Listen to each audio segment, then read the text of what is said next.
It's got a little gloomy weather down here in Southeast Texas. It is February 22nd, Saturday, around about 2:30. We're gonna head to the watering hole. I feel a little bit of thirst, you know, I don't know. Maybe, I don't think I'll get some whiskey. Maybe I don't know what I'm gonna get. But I just feel like going out, being a little bit social. Uzi just had a space. I was listening in on that. They were talking about robots, whether they be on 2 legs or 4 wheels. It was very entertaining. Love listening to what these resident experts in their field have to say about Uber and Figure and all these other other companies that are trying to merely survive. Not just thrive and survive, but when you have Elon Musk in your field, I imagine there's a lot of sleepless nights, right? Trying to figure out how to compete with this marvelous company we know as Tesla. So last night, or yesterday, we received version 13.2.8 for our AI student driver. We went to a Mexican restaurant with Yosh-chan just to give it a little feel, give it a little look-see. No complaints whatsoever. Handled everything perfectly.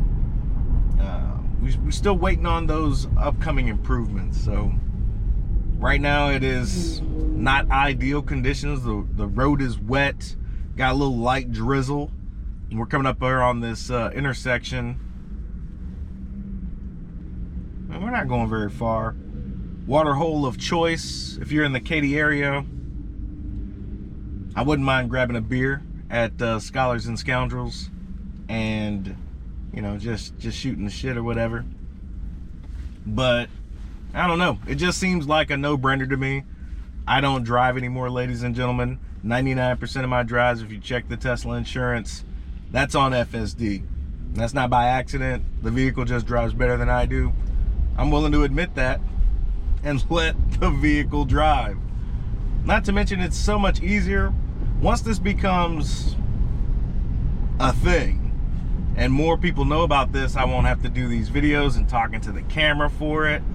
There's just so many people that are unaware that this technology exists, so I'm just going to keep putting videos out there into the ether until it becomes ubiquitous. You know, that's just what I'm going to do. I think everybody that can afford it should have FSD on retainer. Not only is it a luxury that you'll soon find that you won't be able to live without, it's safer and more convenient, and eventually you're no longer going to be required to supervise. Yes, this thing is not perfect. It does occasionally make mistakes, but that is becoming few and far between. I don't know how to explain this, but if I'm not buying another vehicle that does not have FSD on it. Not to mention you get the other perks of being a Tesla owner. These cars are just phenomenal. Safety, performance, functionality, so intuitive. You really can't shake a stick at it. There's no other car maker in the world. You couldn't give me another car. I would still drive this one. Even if the other car was free, I'm still driving this one because of what it has to offer.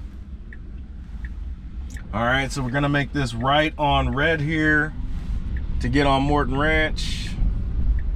No big deal. Our AI student driver is just on it. It's like a 5-star Uber driver that isn't worried about the next ride. He's not even worried about what he's gonna have for dinner tomorrow or for lunch today. You know, he's not worried about the 3 kids he's got at home. The entire ride seems laser focused on what it needs to do next, right? We're at this left turn signal here, trying to get on, what is it, Della Porta Court? Porter Road. Della Porta Court is to the right. We're trying to get on Porter Road, which is to the left. But that's my point. I don't need to worry about these things anymore because I know my AI student driver is gonna get me to my destination without any hitch in that giddy up. You know, no brain farts on my end. It's just laser focused on reaching the destination with minimal error and complete customer satisfaction. That's what I've been experiencing on this entire V13 build. It's been absolutely amazing, and it's only getting better. So we're on 13.2.8. The next, I don't know. I don't think we go to a .9. I think we go to another point release and maybe 13.3. Hopefully get some of those new improvements, the 3X larger model, and so on and so on. Rewards for navigation and rewards for basically the last 100 feet of a destination. These are the things I'm looking forward to as the AI team works diligently to get us to an unsupervised method, which they plan to unveil in the Austin area. So that's sometime in the middle of this year. So we're out today. The stock has been down all week. No big deal. When the market's open, I'm hoping for another slide. A 4% slide would be really nice for me. I might place a call that expires 6 weeks out just to feel a little gambly. You know what I mean? But truth be told, I just buy stock on red days, even if it's just one share. I'm okay with this because I know exactly where the company is going to be 10 years from now. I know exactly where they're going to be. Much higher than it is right now. Much higher. So to me, I consider it an investment. If I've got the money that I don't need within the next 6 months, you know, that I can, you know, foresee, I'm just going to drop it off into my brokerage account and drop it off into Tesla as necessary. So pullbacks, I'm with the shits, but I firmly believe that Tesla's not going to dip below a $1 trillion market cap company. I mean, that's solidified. That's supreme bargain if this company goes back below $1 trillion. I would be shocked, but I will also be ready to pull the trigger for more shares and long calls. I'm talking things that are out to 2027, maybe 2028, depending on the timing. So, and you know, obviously the IV is so high with Tesla lately. I mean, extreme volatility makes the pricing of the purchasing of calls incredibly expensive. So you kind of need to be right? So the longer data of the calls, obviously the more expensive your purchase is going to be. But geez, it gives you a little bit more room for error if you're not exactly right immediately on the direction of the stock. Long term, 2 years out, the direction of up seems pretty good to me, considering what Tesla has in the pipeline. You know, not just the FSD that's supposed to be in Austin by the middle of the year. We've got the Model Y being launched. You know, people are gonna start getting deliveries of that as early as next month. That's crazy to me. Not just in China or Europe, but everywhere. The factories are gonna be ready to push out those gorgeous looking Model Ys that are just, I mean, it's already the most popular vehicle on the planet. When you add these, I mean, because I'm in the 2025 Highland Model 3. This is so much better than when I bought my Model 3 in 2020. It's disgusting. And that, I'm gonna tell you right now, ladies and gentlemen, my Model 3 cost more in 2020 than it did in when I bought it around Christmas time. So that's what I'm saying. So you're gonna get a Model Y with all the bells and whistles if you get the launch series, right? This thing is going to be absolutely fantastic with all the new upgrades that it could possibly have. That power back seat, that's something my wife is like, well, that's better than our X. I was like, you want to trade in the X to get the new Y? She's like, nah, I think we're good. You know, because the Model X is one of the luxury vehicles to include the Model S and Cybertruck. These are Tesla's luxury vehicles. There's rumored that the S and X might be discontinued eventually. I sure hope not. That would be sad, but you know, I also understand it from a logistics standpoint. You're not pushing out a lot of S and X, or hell, even Cybertrucks for that matter. Your bread and butter is the 3 and Y. You got to make sure that we make room for those. And with the Highland, sales have been up on the Model 3, and you can only bet your bottom dollar that the sales for the Model Y are going to follow suit, if not blow the Model 3 resurgent sales out of the water. So, and with that being said, they have some cheaper, more affordable models that are, it's going to be a hybridization of the unboxed method, which the Cybercab will hopefully be on by the time it reaches volume production. But right now they've kind of combined some Model 3, Model Y lines that would, you know, incorporate some of this unboxed method just so they can get these products out faster. So we'll see how much cost savings the hybridization of these two lines will produce. And we look, I mean, I definitely look forward to the Investor Day, you know, the annual shareholder meeting, which typically has a presentation of what to expect, you know, in the future. That's what I look forward to. And I think Tesla is going to unveil some pretty ridiculous things for the future. And, you know, 2025 stands to just be a monumental year if they can accomplish the things that they have roadmapped out for us.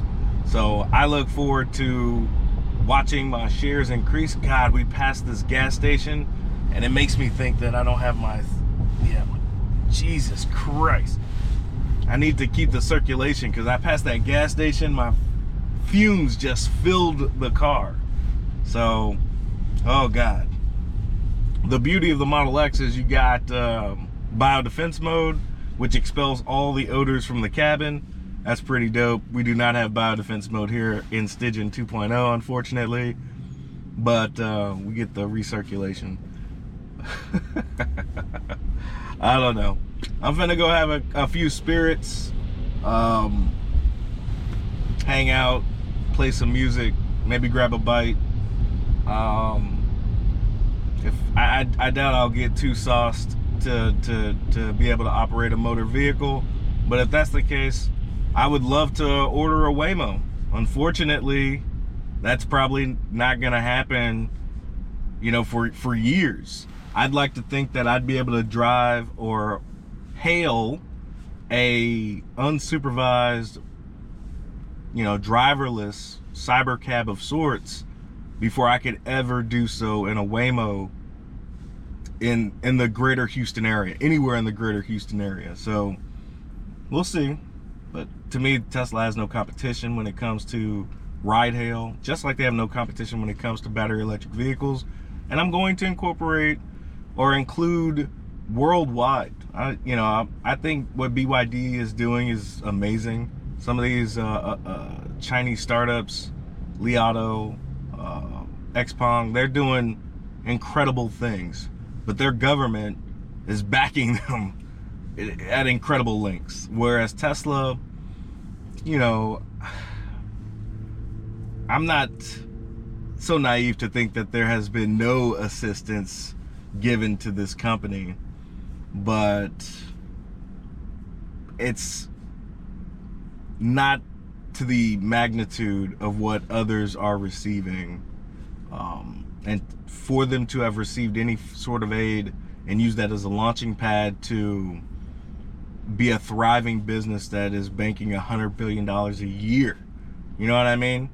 It felt like a launching pad. Any assistance felt like a launching pad for Tesla, whereas these other auto manufacturers, it kind of feels like they're suckling on the teat and just getting plump. It's like they have no desire to detach themselves from government subsidies of the like and whatnot. Whereas without any assistance, since Tesla is so innovative and, you know, they move at breakneck speed when it comes to innovating and outpacing their so-called competition, to me it's a no-brainer.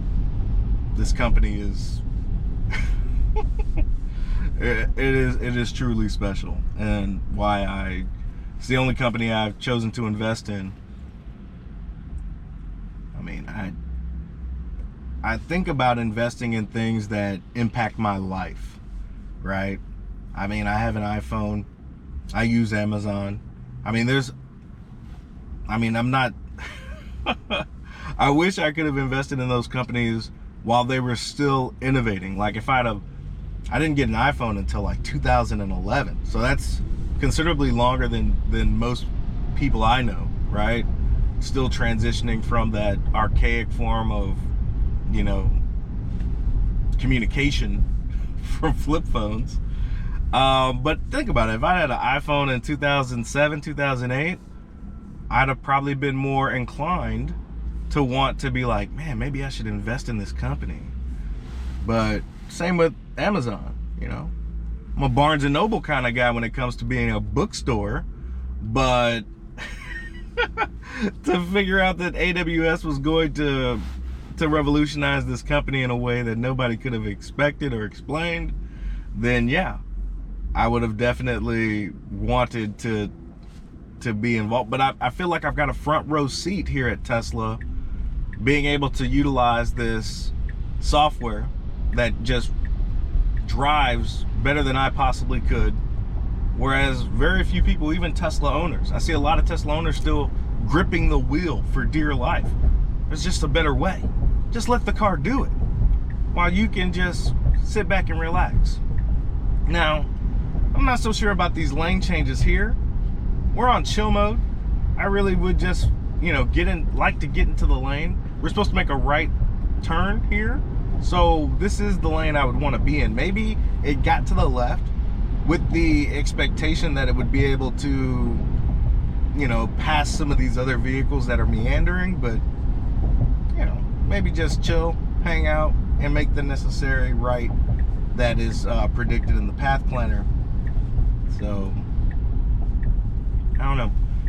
Version 13, there's really no big change from the update from last night except the confidence. It's feeling more confident in all the situations that I have to embark on so far. So let's see what happens when we get to this last 100 feet of our watering hole. And once we spend a couple hours here, we're gonna go to the supercharger and try to beat a high score at Beach Buggy, and then head our way home so we can feed Chewbacca and make sure he can walk or whatever. Maybe not walk so much in this drizzle, but we make our right to get into the parking lot. We make the left to get to our destination like we should. The parking lot is a whole lot more full, and a decision right here is being made. And if we were a robo-taxi, I imagine it would just let us out here, or it could park into this spot right here. Oh, if it parks in this spot, I'm going to be extremely happy. But instead, it looks like it wants to back into this spot. So we're gonna stop it here. This would have been an ideal situation to just park like this